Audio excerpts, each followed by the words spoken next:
इतनी आग्रहों से जुड़ जाती है कि हम उसके अलावा कोई दूसरी चीज भी सामने आती है तो हम उसको उसी रूप में परिवर्तित कर देते हैं जैसी हमारी बुद्धि में चल रहा है।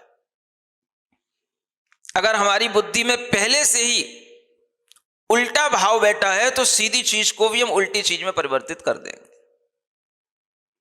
मिथ्या अंधकार जब अंदर छाता है तो आचार्य कहते हैं आपको जिनमत का संयोग नहीं मिल पाता, भले ही आपके सामने जिनमत का कितना ही प्रसार हो रहा हो, कितना ही आपके सामने तीर्थंकरों का गुणगान हो रहा हो, लेकिन आपको वह संयोग नहीं हो पा रहा है। क्यों नहीं हो पा रहा? क्योंकि आप आग्रहों को छोड़ नहीं पा रहे। जब आपको जिनमत का संयोग होगा तब आपको समझ में आएगा कि जीव अपना कल्याण स्वयं करता है, जीव अपना हित अहित स्वयं करता है, और उसको करने के लिए कोई भी भगवान उसके लिए बीच में नहीं आता है। न भगवान अहित करने की प्रेरणा देता है, न भगवान हित करने की प्रेरणा देता है। भगवान अगर आपके अंदर वीतरागता के रूप में होगा तो आप वीतराग भगवान को देख करके अपने आप अपने हित में लगने लग जाएंगे। जिनमत का संयोग पाकर के अगर हम एक बार उस जिनमत में घुलने मिलने लग गए, उस जिनमत की विद्या को, उसके ज्ञान को अपने अंदर आत्मसात करने लग गए, तब उसका संयोग मिलना हमारे लिए हितकर होगा। मानो कि आप लोगों ने जिनमत में जन्म ले लिया और जन्म लेने के बाद में अब आप लोग बस इतना ही जानते हैं कि हम जिनमत के अनुयायी हैं, इसके अलावा आपको मानो कोई पता नहीं है। तो आपको इस जिनमत की प्राप्ति होने पर भी आपको क्या लाभ मिलेगा? केवल इतना कहने से लाभ मिल जाएगा कि हमारे तीर्थंकर भगवान महावीर स्वामी हैं, पार्श्वनाथ भगवान हैं, हम शांतिनाथ भगवान की पूजा करते हैं, नेमिनाथ भगवान की पूजा करते हैं, इतने से जिनमत का संयोग मिल जाएगा? जिनमत का संयोग, संयोग क्या चीज होती है? संयोग माने चीज आपस में मिल जाए। जैसे दूध में पानी मिला दिया जाता है तो वो दूध में पानी का संयोग हो गया। पानी में शक्कर मिला दी जाए तो पानी में शक्कर का संयोग हो गया। ऐसा संयोग बने जिनमत का तब कुछ बात बने। अभी तो पानी अलग रखा है, शक्कर अलग रखी है, दूध अलग रखा है, पानी अलग रखा है, संयोग नहीं होने पाता क्योंकि उसके लिए हिम्मत नहीं पड़ती। महाराज क्या पता कहीं संयोग होते होते हमारे भीतर कुछ घटित हो गया और कुछ का कुछ बन गया तो क्या होगा? इसलिए भी कई लोग संयोग नहीं चाहते हैं। लेकिन आचार्य कहते हैं जब तक आप संयोग नहीं करोगे अपने भीतर तब तक आपके अंदर कोई परिवर्तन आएगा नहीं। कई लोगों के लिए संयोग बुद्धि उत्पन्न होती है लेकिन वह डर के कारण से संयोग नहीं करते हैं,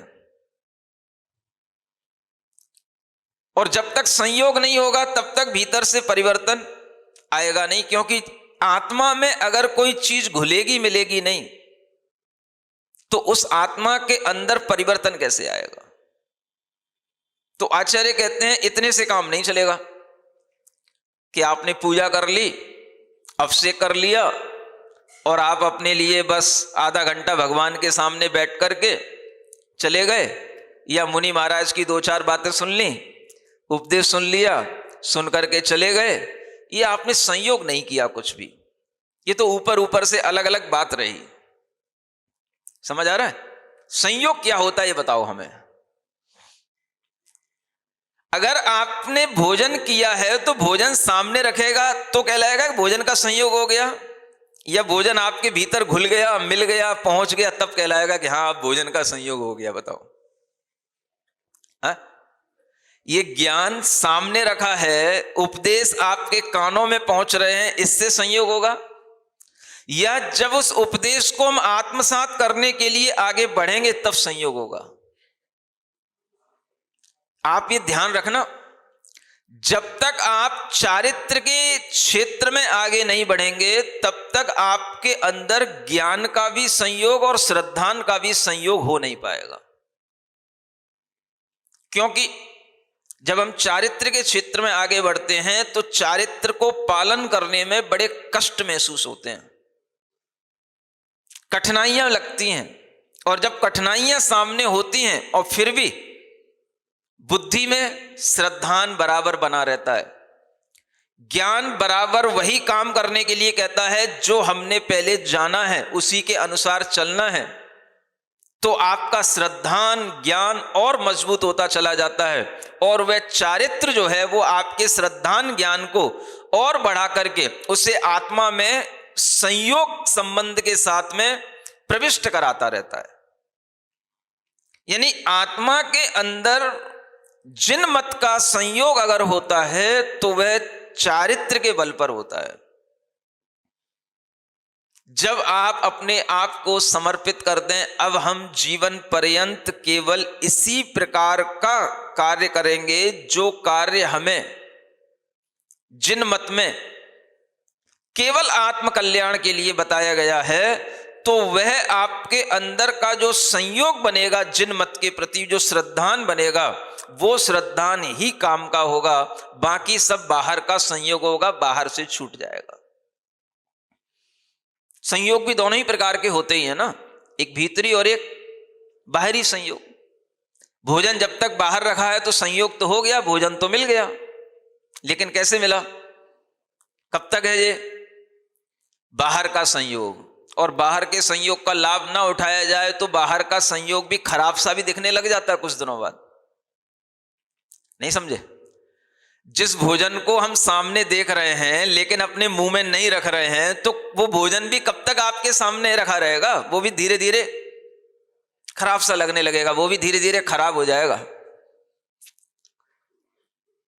वो भोजन कब काम का होगा, कब आपके लिए वह पुष्टिकारक होगा, जब आपको वह संयोग मिला और आप उसको खा लो, आत्मसात कर लो, ग्रहण कर लो। अब भाई जब संयोग मिल ही गया है तो अब ग्रहण करने में देरी क्यों? ये बात समझ में नहीं आती मुझे इन जैनियों को देख करके। जिन मत को मिलना और जिन मत का संयोग होना, और वह संयोग हमें मिल भी गया और फिर भी हमारे अंदर कुछ संयोग नहीं हो रहा, ये तो एक बहुत बड़ी कमी मानी जाएगी। ये संयोग मिला तो हमने इसको केवल एक बाहरी संयोग बनाया और अंतरंग में कोई संयोग नहीं बनाया, तो उस बाहरी संयोग का कोई उपयोग नहीं। और इसीलिए कुछ दिनों के बाद में आपको बाहरी संयोग भी खराब से लगने लगेंगे, मन नहीं लगेगा आपको बाहरी संयोगों में। माने कि अगर आपको मान लो चातुर्मास का संयोग मिल गया और लगातार आपको चातुर्मास मिलते जाएं मिलते जाएं मिलते जाएं, आपको बिल्कुल भी मन नहीं लगेगा चातुर्मासों में कि कुछ नया होता है, कुछ नहीं होता है। आपके लिए वो संयोग अपने आप खराब हो जाएगा, क्योंकि आपके भीतर कुछ हो नहीं रहा है। इसीलिए कुछ जगह ऐसी भी होती हैं जहां पर लगातार चातुर्मास होते रहते हैं और धीरे धीरे ये स्थिति बनती है, सभा में बस 2 आदमी मिलते हैं या 4 आदमी मिलते हैं, सारे संयोग खराब दिखने लग जाते हैं। ऐसी भी जगह है। अब आचार्य महाराज की कृपा है, जब वे देते हैं तो छप्पर फाड़ के देते हैं, लगातार दिए जा रहे। नाम लेना ठीक नहीं लगेगा, लेकिन स्थिति यही बनने लग जाती है। और उन्हीं स्थितियों में हम पहुंच गए। माने हमसे पहले 6-7 साल से मान लो चातुर्मास चल रहे हो, यहां की बात नहीं कर रहा, यहां के लोग तो बहुत अच्छे हैं। हाँ, यहां की समाज का तो कहना ही क्या है, जितनी प्रशंसा करो उतनी कम है। लेकिन मैं उन समाजों की बात कर रहा हूं जहां पर पिछले सालों से चतुर्मास चलते रहे और हम पहुंच गए और हमने देखा भाई ये क्या तमाशा है। महाराज प्रवचन करने बैठे और सामने 2 आदमी नहीं बैठे। महाराज यहाँ कोई प्रवचन सुनने आता ही नहीं। भाई समाज कितने घर की? बोले 2 से घर की, 300 घर की। बोले कहां है?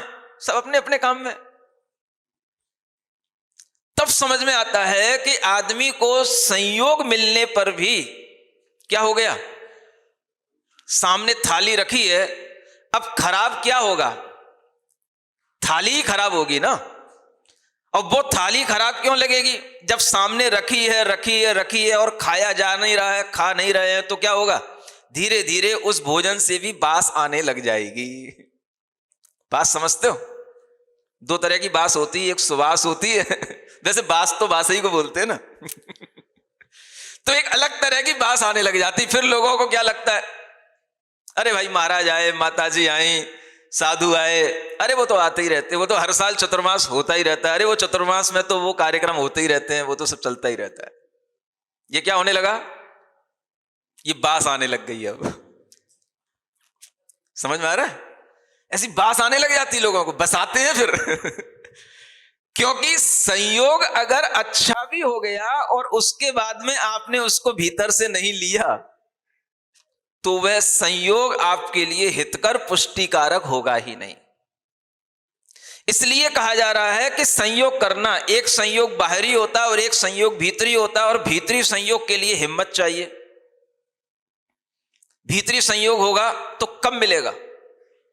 मैं आपसे बता रहा हूं कि जो भी लोग दीक्षा ले लेते हैं, मुझे अपने अनुभव से ये समझ में आता है कि अगर दीक्षा ले लेते हैं तो वह अनुभव हो पाते हैं जिसके माध्यम से हम भगवान तीर्थंकर के प्रति श्रद्धा रख पाते हैं कि वास्तव में यह है तीर्थंकर भगवान का जिनमत। ये श्रद्धा जो उत्पन्न होती है वो दीक्षा के बाद ही उत्पन्न होती है। दीक्षा के पहले कौन सी श्रद्धा होती है मुझे समझ में नहीं आती। भले ही शास्त्रों में लिखी रहती है, गृहस्थों के पास भी सम्यक दर्शन होता है, मुझे समझ नहीं आता कैसा होता है, कुछ नहीं समझ आता। क्या सम्यक दर्शन होगा, क्या सम्यक ज्ञान होगा? और होता होगा तो चौथे काल में होता होगा। इस पंचम काल के तो गृहस्थों में मुझे कोई सम्यक दर्शन समझ में नहीं आता। अगर श्रद्धा उत्पन्न होगी आपके अंदर, दृढ़ता उत्पन्न होगी, तो वह चारित्र को अंगीकार करने से ही होगी। और अगर आप दीक्षित हो गए एक बार जिन मत में, तो जिन मत में दीक्षित होने पर ही आपको सब, बोलते ना, एड़ी से लेके चोटी तक की ताकत सब उस समय पर काम आने लग जाती है। इतनी ताकत लगानी पड़ती है हर काम में। वह हर तरह की चर्या में, हर तरह के संयम का पालन करने में एड़ी से लेके चोटी तक की ताकत लगानी पड़ती है। तब जाकर के लगता है कि भाई अब तो कुछ आत्मा से कर्म की निर्जरा हो रही है, अब तो आत्मा में विशुद्धि उत्पन्न हो रही है, अब आत्मा में संस्कार उत्पन्न हो रहा है, अब आत्मा का अनुभव हो रहा है। और ये आत्मानुभव जो होता है ये इसी तरह की विरक्ति के माध्यम से होता है। एक बार विरक्ति का भाव आएगा, वैराग्य का भाव आएगा, तभी ये वैराग्य शतक पढ़ने का कुछ लाभ प्राप्त होगा। आपने तो अभी वैराग्य शतक सुना है, आत्मसात तो नहीं किया।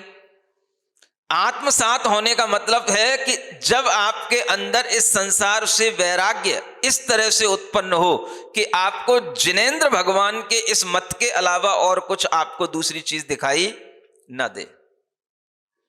हम दिन भर इसी का आनंद लें, इसी में रमें, इसी के अनुसार अपनी मन वचन काय की प्रवृत्ति बनाएं।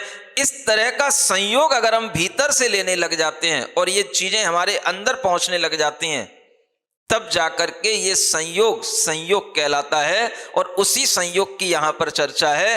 अन्यथा वह संयोग जो बाहर से मिलते हैं वो हमारी मिथ्या बुद्धि को मिथ्या बना ही रखते हैं। जब तक आदमी के ऊपर कुछ बीतती नहीं है तब तक उसे कुछ समझ में आता नहीं है। और बीतने के लिए क्या करना, कहते ना, एक बार उखली में सिर दे दो, फिर देखो कैसी धमक पड़ती है, तब समझ में आएगा कि उखली क्या है और सिर क्या है और धमक कितनी बड़ी है। अभी तो आप देखते रहते हो, सुनते रहते हो। जब तक हम उसको स्वयं महसूस नहीं करेंगे तब तक वह आत्मा के ऊपर उसका संस्कार पड़ता ही नहीं। इसीलिए आचार्यों ने यहां कहा कि मिथ्यांध जीवों को जिनमत का संयोग मिलता ही नहीं। आपको जिनमत का संयोग मिल गया, आपको लग रहा है, लेकिन मुझे लग रहा है कि आपको जिनमत का संयोग मिला ही नहीं, मिलेगा ही नहीं। तब तक नहीं मिलेगा जब तक कि आप उस धारा में कूद ना पड़ो, जब तक कि आपके अंदर वह भावना आ जाए या तो जिएंगे, मरेंगे, या फिर मोक्ष जाएंगे। एक ही बात का भाव आना चाहिए कि बस अब तो इस संसार से अपनी आत्मा का या तो कल्याण करना है, और या फिर जो है इस आत्मा के अंदर इतनी विशुद्धि उत्पन्न करना है जो हमें इन शास्त्रों में बताई गई है। तभी जाकर के वह आपके अंदर उस भाव को आत्मसात करने की चेष्टा आ सकती है। बाकी तो सब हम सुनते रहते हैं, गुणस्थान होते हैं, विशुद्धि होती है, लेकिन ये होती है, बदलते हैं, तो कैसे बदलेंगे? आपको कूदना पड़ेगा। किसमें? पानी का संयोग आपको मिलेगा तो कब मिलेगा?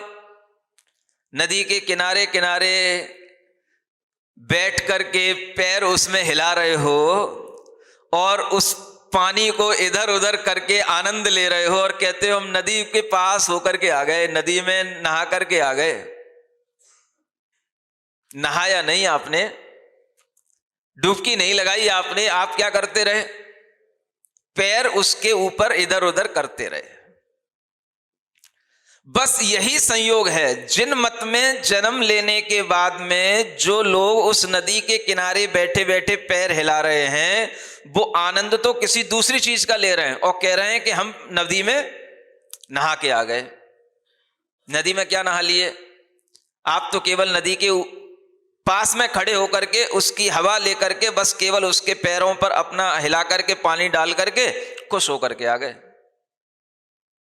एक लोग वो हैं जो वहां पर बैठने की भी ताकत नहीं रख पाते हैं, वे केवल नदी को दूर से देख करके केवल उसकी हवा लेकर के आ जाते हैं, घूम करके आ जाते हैं नदी के किनारों पर और कहते हैं कि हम नदी के पास होकर के आ गए।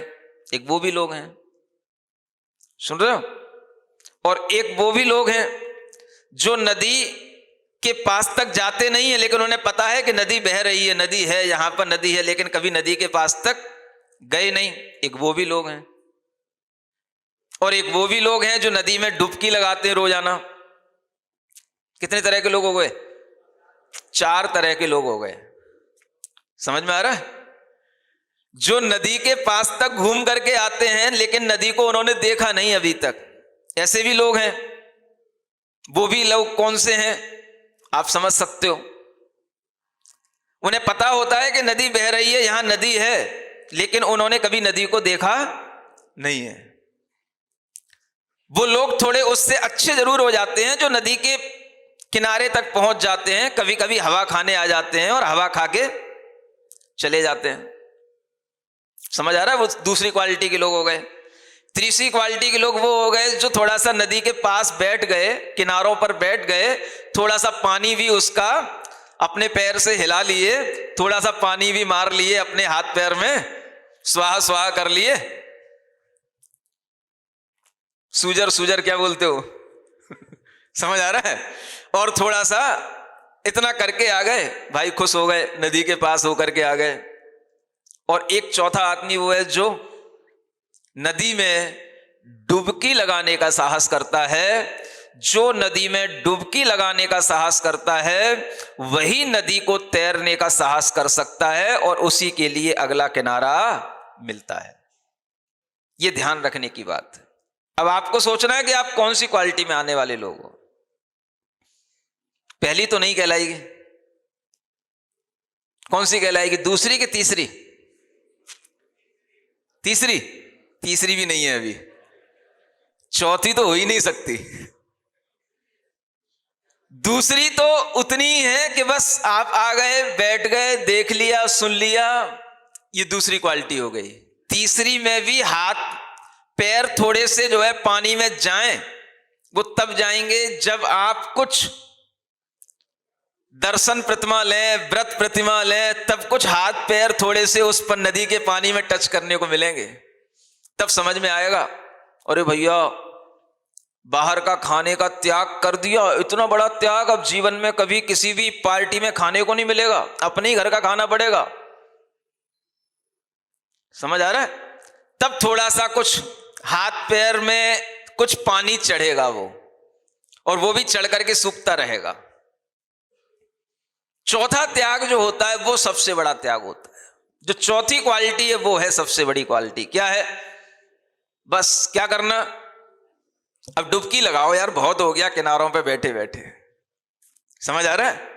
पानी है, नदी है, तो उसका आनंद लो। और आनंद लेने के लिए अब डरना क्या? जब हमें अपने भगवान पर विश्वास है, अपने गुरु पर विश्वास है, तो अब हमें और कौन से विश्वास की जरूरत है कि हमारा आत्मविश्वास बढ़े? तो आत्मविश्वास कैसे बढ़ेगा? आप हिम्मत करो, किनारे से थोड़ी सी उतरने की हिम्मत तो करो। विश्वास बढ़ेगा, आप धीरे धीरे आगे बढ़ोगे तो आपके अंदर ऐसा विश्वास आता चला जाएगा कि हाँ, हम अब किनारे पर तैरना सीख गए हैं, तो थोड़ा सा अंदर जाएंगे तो उसमें भी तैर लेंगे, और अगर वहां पर भी तैरना आ गया तो बड़ी बड़ी मझधार भी कभी आएंगी तो हम उसमें भी तैर के निकल जाएंगे।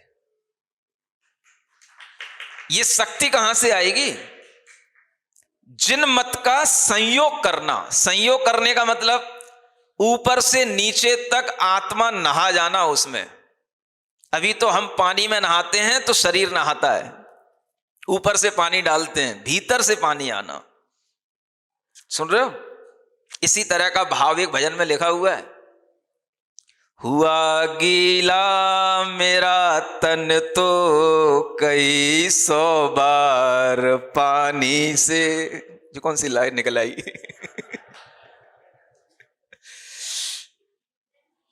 नहीं भीगा हृदय मेरा कभी भी जैन वाणी से। मुझे वो भक्ति सिखला दो जो मन के मैल धो डाले। रहे बस ध्यान चरणों का यही बस चाह भर देना। मेरे भगवन मुझे एक बार तू आगाह कर देना। जब ही हो शाम जीवन की मुझे इत्लाह कर देना। ये वही भाव है। आखिर भजनों में भी कोई भाव आते हैं तो कहीं ना कहीं इस सब ज्ञान से ही आते हैं, और ये ज्ञान ही जब भीतर अनुभव के रूप में बदलता चला जाता है तो फिर उसमें अपने आप भीतर से अपने आप एक गूंज निकलती है, शब्द निकलते हैं, ध्वनि निकलती है। समझ आ रहा है? इसलिए भजन नहीं कहे गए, इनको क्या नाम दिया गया? अंतर्गूंज। ये गूंज है भीतर की। अगर वह भीतर से निकलती है तो फिर उसमें यह नहीं देखना पड़ता कि ये भाई शब्द हल्के हैं कि हम क्या लिख रहे हैं। भाई जो मन में आ रहा है वो पक्का है, वो अपने भी काम का है और सबके काम का है। आत्मसात करना माने हम बोलते हैं हमने किसी चीज को आत्मसात कर लिया, मैंने आज ज्ञान को आत्मसात कर लिया। आत्मसात माने आत्मा में वो चीज समा जाए, और आत्मा में चीज तब समाती है जब हम कोई मेहनत करते हैं, जब हमारे सामने वो चीज कठिनता से हमें प्राप्त होती है, और उस चीज को जब हम कठिनता से प्राप्त करने के बाद में जब उसका अनुभव करते हैं तब वो चीज हमारे लिए आत्मसात हो जाती है। ऊपर से लगाया गया इंजेक्शन या ड्रिप आत्मसात नहीं होती है, भीतर से खाया गया भोजन वो पूरे शरीर के अंदर आत्मसात होता है। क्या सुना? मानो आपके लिए किसी विटामिन की कमी है और वह कोई विटामिन की कमी के लिए आपको एक तो ऊपर से इंजेक्शन लगाया जा रहा है, वो आत्मसात नहीं होता है। किसी को डेंगू बुखार आ गया, प्लेटलेट्स कम हो गई, अब उसके लिए इंजेक्शन लगाए जा रहे हैं, ड्रिप लगाए जा रहे हैं, वो आत्मसात नहीं होता है वो कुछ भी। अगर आप में क्षमता हो खाने की, पचाने की, और आप उसकी वो चीजें खाएं जिनसे कि वो चीजें बनती हैं, तो वो चीज पूरी बॉडी के अंदर एनर्जी देगी, आत्मसात होगी, वो रोगों से भी लड़ेगी और आपकी शक्ति को भी बढ़ाएगी। इसलिए बुखार आने पर या कोई रोग होने पर आप बाहरी उपचारों में तो बहुत ज्यादा पड़ते हैं, लेकिन भीतर से उपचार कैसे हो ये अगर आपको ध्यान नहीं रहता तो केस बिगड़ता चला जाता है। एक डेंगू बुखार भी लोग बड़े बड़े डॉक्टर कंट्रोल नहीं कर पाते हैं। अब उस बुखार का नाम डेंगू है, क्या है, वो नाम सब दे रखे हैं, सब डरावने नाम दे रखे हैं, डरावनी बातें करते हैं, और डॉक्टर इन केसों को भी नहीं संभाल पाते कि आदमी को बुखार से भी बाहर निकाल पाए। अभी एक दिल्ली में रोहिणी के एक मंदिर में एक माली काम करता था, और उसके लिए नई उम्र का ही था, 25 साल का होगा लगभग, और उसके लिए डेंगू बुखार हुआ। डॉक्टर नहीं संभाल पाए, आखिर उसकी डेथ ही हो गई।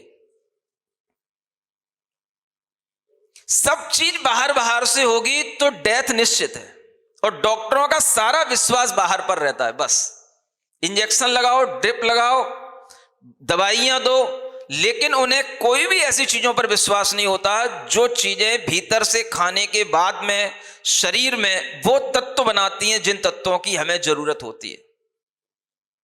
ना उन्हें कोई सब्जियों पर, ना फलों पर, ना किन्हीं विटामिन के सोर्सों पर विश्वास होता है। बस उन्हें जो कुछ भी बता दिया गया है कि इस बुखार की दवा ये है, तो बस वही दवा उनके दिमाग में चढ़ी रहेगी। इसके अलावा वो कुछ नहीं करेंगे। चाहे पेशेंट मर जाए, बस वो कह देंगे संभला नहीं, केस बिगड़ गया, उसके प्लेटलेट्स बढ़े नहीं। अरे बढ़े नहीं तो उसकी ताकत से नहीं बढ़े कि तुम्हारी ताकत से नहीं बढ़े? वो आया क्यों था तुम्हारे पास में? अगर तुम्हें दवा देने के बाद में प्लेटलेट्स बढ़ाना नहीं आता है तो फिर दवा दे ही क्यों रहे हो?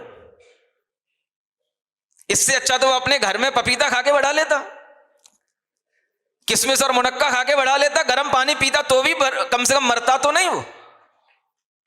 और ये निश्चित बात है कि बड़े बड़े बुखारों में भी अगर वो केवल तुलसी और काली मिर्च का भी प्रयोग करता तो भी बच जाता। लेकिन वो ऐसा हुआ बना दिया जाता है कि वो न डॉक्टर से अपने पास लाने का होता है, न डॉक्टर उसे छोड़ने का होता है, और वो मरीज ऐसी कंडीशन में फंस जाता है कि वो कहीं का नहीं रहता। ना घर वाले उसे वापस लौटा के ला सकते हैं, क्योंकि डॉक्टर ने कह दिया इसकी प्लेटलेट्स कम हो गई, तो आधी तो घर वालों की जान उसी में निकल जाती, और उस मरीज ने सुन लिया तो आधा तो उसका उत्साह कम हो जाता। उनने कह दिया कि बिल्कुल भाई 20,000 रह गई है, 50,000 से ऊपर होनी चाहिए, कितनी, ऐसे ही कुछ होता है, समझ आ रहा है? तो आधी जान तो उसकी वैसे ही निकल गई कि अब तो अपन मरने के कगार पे आके खड़े हो गए। अब उसकी प्लेटलेट्स कहां से बढ़ेगी जब उसकी एनर्जी नहीं बढ़ रही? तो अब ऊपर से आप उसको ड्रिप लगाओ, इधर उधर दुनिया की उसकी नाक में, कान में नलियां ठोको, आधा आदमी तो अधमरा वैसे ही कर दिया। पहले भी ये सब चीजें हुआ करती थी, सब तरह के रोग हुआ करते थे, लेकिन लोग इन सब बीमारियों से अपने घर पे ही रह करके इन चिकित्साओं से उभर आते थे। और आज आदमी बुखार में भी नहीं बच पा रहा है, समझ लो आप। अभी कह दें तो अभी डॉक्टर सब मिलकर के हमारे ऊपर केस करने लग जाएंगे। हाँ, अब बड़ा बचना पड़ेगा भाई, आजकल बहुत जल्दी FIR होने लगी है। कुछ कहा नहीं कि तुरंत कंप्लेंट होती है, तुरंत FIR होती है। बड़ा मुश्किल हो गया आज के जमाने में। हाँ, मोदी कुछ भी कहते रहे कांग्रेस के लिए कुछ नहीं होगा, कांग्रेस कुछ भी कहती रहे मोदी के लिए कुछ नहीं होगा। बस हमने अगर किसी के लिए कुछ बोल दिया तो बड़ी आफत हो जाएगी। देखो कैसे लड़ रहे हैं दोनों, खुलेआम। भाजपा कांग्रेस को गाली देती है, कांग्रेस भाजपा को, सब खुलेआम नाम ले लेकर के सब बोल रहे हैं, सब गाली दे रहे हैं। किसी के ऊपर कोई केस नहीं होंगे, क्योंकि चुनाव में सब जायज है। आदमी के लिए जब तक इतनी भी समझ ना रहे कि हमें जिस तरह की विद्या से संचित किया गया है वह विद्या आखिर लोगों के लिए कितनी काम आ रही है, और उस विद्या से वास्तव में कितना नुकसान हो रहा है कि फायदा हो रहा है, यह भी एक आग्रह दिमाग में बैठ जाता है। जो मेडिकल लाइन में चले जाते हैं उनके दिमाग में ही बैठ जाता है कि जो हम कर रहे हैं बिल्कुल सही है, उसके अलावा उन्हें कुछ भी सही दिखाई नहीं देता है। और मुझे ऐसा लगता है कि अगर वो केस एक जीता जागता 25 साल का आदमी, भाई समझो कितनी ताकत होती है युवा आदमी के अंदर, और एक 25 साल के आदमी को अगर बुखार आया और डॉक्टर नहीं संभाल पाया, तो मैं कहता हूं कि ऐसा कौन सा बुखार होता है जो बाहरी उपचारों से ना उतरे और आपके भीतरी, अरे भाई उसको लंघन भी करा दोगे तो लंघन से भी जड़ टूट जाता है। खिलाने की जरूरत नहीं है वो उपवास में ज्यादा कुछ, और हम उसे खिलाए जा रहे हैं, कुछ ना कुछ ऊपर से डाले जा रहे हैं, दिए जा रहे हैं। ऐसी हालत खराब हो जाती है कि आदमी उससे उबर ही नहीं पाता है। अब ऐसा डर बैठ गया लोगों में, हर रोज 1-2 केस आते हैं, महाराज डेंगू हो गया, प्लेटलेट्स कम हो गई, आशीर्वाद दे दो। ऐसे मांगता है आशीर्वाद जैसे कि बिल्कुल मरने के कगार पे खड़ा हो, समाधि ले रहा हो, ऐसे आशीर्वाद दे दो। अरे भाई बुखारी तो है, इतना ज्यादा अपने आप को डाउन करने की क्या जरूरत है? कुछ नहीं भी खाओगे तो भी बुखार जो है 3 दिन के अंदर हल्का पड़ जाएगा, लेकिन डर इतना बैठ जाता है कि वो चीजें ऐसी समा जाती हैं कि वो बुखार तो बुखार रहता है, दूसरे और अटैक हो जाते हैं। और ये सब चिकित्सा पद्धतियों के माध्यम से जो आपके लिए हो रहा है, ये भी इसी भाव में आएगा कि हम उस मिथ्या भाव में, हर चीज के मिथ्या भाव में इतने ज्यादा जीते हैं कि हमें दूसरी चीज कभी भी सुखी बनाने के लिए समझ में ही नहीं आती है। अब आपसे कहा जाए कि भाई आप बुखार में लंघन कर लो, तो लंघन करने को तैयार नहीं है, लेकिन डॉक्टर के पास जाकर के जान देने को तैयार है।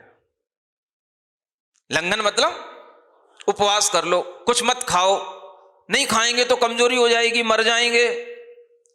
वहां मरना दिख रहा है और वो मर रहे हैं, वहां वो मरना नहीं दिख रहा है।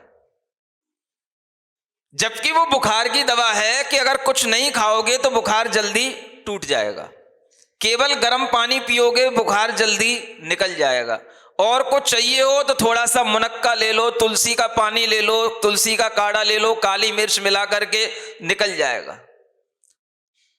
ज्यादा हो तो पेट सफा करने की कोई चीजें ले लो, वो खा लो, बुखार निकल जाएगा। और कुछ नहीं होता है, बुखार सिर्फ जो है जब पेट में गंदगी ज्यादा बाहर नहीं निकलती और जम जाती है तो बुखार का रूप लेने लग जाती है। और ये सब चीजें नहीं होने के कारण से बड़ी बड़ी इंजेक्शन, बड़ी बड़ी दवाइयां, बड़े बड़े ड्रिप सब चल जाते हैं, लाखों के बजट बन जाते हैं, और जो मूल काम होना चाहिए वो नहीं होता। ये भी एक बहुत बड़ा मिथ्या अंधकार हमारी बुद्धि में पड़ा रहता है, जो हमारा नुकसान कर देता है। सामने से हमारा आदमी निकल जाता है, मिट जाता है, और हम हाथ खड़े मलते रह जाते, कुछ हाथ में नहीं आता है। और ये आप देख रहे हो सब हो रहा है चारों तरफ। क्या चाहिए आपको? हर काम के लिए हिम्मत चाहिए, हिम्मत। जीव को बचाने के लिए भी हिम्मत चाहिए और जीव को तिराने के लिए भी हिम्मत चाहिए। अगर हिम्मत नहीं है तो कुछ नहीं है। इसलिए हिम्मत से काम लो। नदी में पैर हिलाते हिलाते बहुत देर हो गए हैं, और नदी के पास घूमते घूमते बहुत दिन हो गए हैं।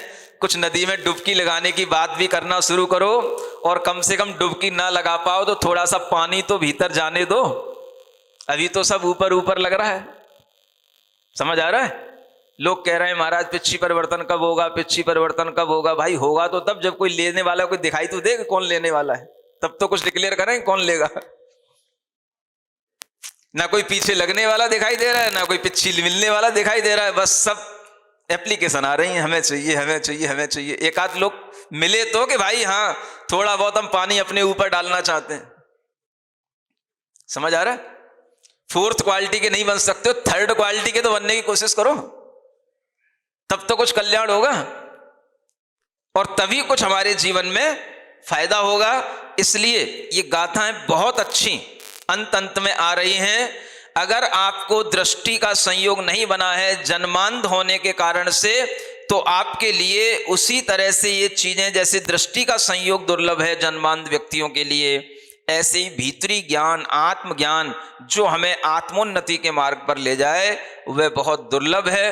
और उस दुर्लभता की प्राप्ति करना ही इस वैराग्य शतक को समझना है। बोलिए महावीर भगवान की।